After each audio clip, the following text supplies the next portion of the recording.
Hello, today I'm going to show you how to change weight on your Apple Watch. So this action is going to work on all Apple Watches, so it doesn't matter which Apple Watch you have.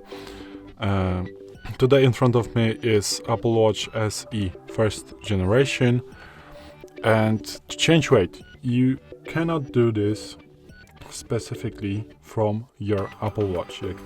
Like you cannot do this using only the Apple Watch. You need to go to your iPhone and go to the Watch app, and you need to do this with the iPhone that is connected to your specific Apple Watch. So go to the Watch app, and now let's go to the health. Swipe down a little bit on the main screen and go to the health. Just click on it, and you need to go to the health details.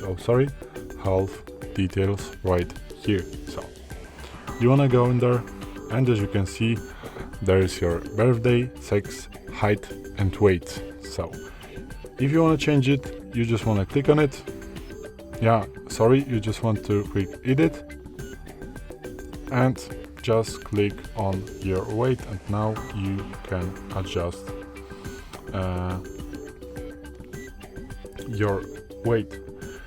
So let's go for example to 104, and also as you can see, you can edit your height. Again, you can need to click edit, then click on height, and also you can change it as you can see. So let's go to 194, and this is basically it. This is how you change your weight on your Apple Watch. So thanks for watching. I hope it helped. If it did, please hit subscribe and hit a like. Bye.